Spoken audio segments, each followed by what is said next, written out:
वो किसी उर्दू के शायर ने कहा था कि उसने कहा था इश्क एक ढोंग है, तो मैंने कहा तुझे इश्क हो खुदा करे, फिर कोई तुझे उससे जुदा करे, फिर तू उसे तस्बीहों पे पड़ा करे, फिर तू गली गली फिरा करे, फिर तू उसी का नाम जपा करे, फिर मैं कहूं कि इश्क एक ढोंग है और तू नहीं नहीं कहा करे। दाता गांधी बख्श अली हजवेरी। दाता साहब ने लिखा है, ये आजकल का जो जदीद नौजवान तबका है वो ज़रा बात जल्दी समझ जाएगा। दाता साहब रहमतुल्लाह लिखा है, हज़रत अब्दुल्ला बिन मुबारक रहमतुल्लाह अलैह से किसी ने कहा कि आप बड़े ज़बरदस्त मुहद्दिस हैं और इतनी वारफ्तगी वाले सूफ़ी कम मिलते हैं जितने आप हैं, वजह क्या है? तो हज़रत अब्दुल्ला बिन मुबारक फरमाने लगे, मुझे ना तौबा करने से पहले एक औरत से इश्क हो गया था, औरत से। बड़ी तवज्जो से बात समझना। आप फरमाते हैं मेरा घराना नमाजी था, ये दाता साहब ने लिखा है कश्फुल माजूब में। हज़रत अब्दुल्ला बिन मुबारक फरमाते हैं कि जिस औरत से मुझे इश्क हो गया ना, उसके मोहल्ले में जाके मैं इशा की नमाज पढ़ता था और फिर सारी रात मैं उसके घर के गिर्द रहता था। वो आधी रात को थोड़ी देर के लिए छत पे आती थी, दो एक बातें होती थी, मैं लौट आता था। फरमाते एक रात मैंने इशा की नमाज उसके मोहल्ले में जाके पढ़ी। कारी साहब ने ना कुछ आयात लंबी पढ़ा दी तो मुझे गुस्सा आया। कह देते ना लोग मौलवियों ने काम को नहीं, सानू तो और भी हैं, तो कहते हैं कि नमाज लंबी पढ़ा दी तो मुझे गुस्सा आया कि जल्दी पढ़ाओ। फरमाते हैं नमाज वहां पढ़ी, सख्त सर्दी थी, रात लंबी थी, मैं उसके घर के गिर्द जाके ना तो मंडलाने लगा क्योंकि मुझे उससे मोहब्बत थी। फरमाते हैं कि 1 घंटा 2 घंटे 4 घंटे 5 घंटे हत्ता के सहरी का वक्त हो गया, पाँव फूटने लगी, तो वो ना भागती भागती छत पे आई और कहने लगी कि घर में रश बड़ा है, मेहमान ज्यादा हैं, आज बात नहीं हो सकेगी।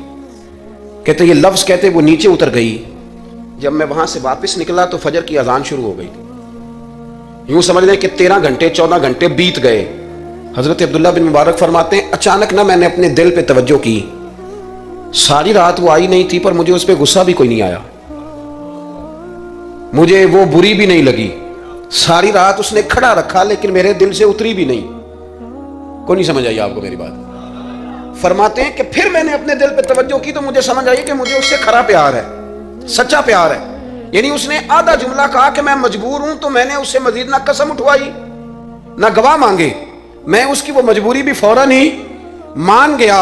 तो जनाब अब्दुल्ला बिन मुबारक फरमाते हैं कि जब मैंने वुजू करके मस्जिद में जाके 2 सुन्नतें पढ़ी ना, तो मेरे अंदर से आवाज आई, अब्दुल्ला अगर एक बीबी के लिए तू सारी रात खड़ा रह सकता है और उसकी सख्त बात सख्त इंतजार भी तुझे गुस्सा नहीं दिलाता, अगर औरत के इश्क में सारा कुछ हो सकता है तो रब रसूल के इश्क में भी हो सकता है। फिर उनकी बताई हुई तरावियां तुझे गुस्सा नहीं दिलाएंगी, फिर उनका कहा हुआ रोजा तुझे गुस्सा, फिर तो ये नहीं कहेगा कि बड़ा मुश्किल काम है जी गर्मियां दे रोजे ने, फिर तेरी जुबान से कोई लफ्ज इसलिए कि महबूब पर गुस्सा। एक साहब ने मुझे एक दफा फोन किया, हमारे संगी हैं, वकील हैं, बीवी उनकी प्रोफेसर है, कहने लगे जी आपके एक बुजुर्ग ने कहा है कि सहाबा नबी पाक सल्लल्लाहु अलैहि वसल्लम का बौल मुबारक पेशाब मुबारक पी जाते थे। लोगों को बड़ी जल्दी टेंशन होने लग जाती है इन चीज़ों की, बड़ी जल्दी। इस रास्ते के मुसाफिर नहीं ना होते, इस रास्ते के मुसाफिर नहीं। उन्होंने कहा जी कि सहाबा हुजूर का लुआब दहन अपने चेहरे पे मल लेते थे, नाक से रीठ निकालते थे तो मल लेते थे, ये कैसे हो सकता है? मैंने उनसे कहा कि तुम्हारी अकल में बात नहीं आएगी, तुम्हारा शोभा नहीं ना, तुम्हारा ये शोभा।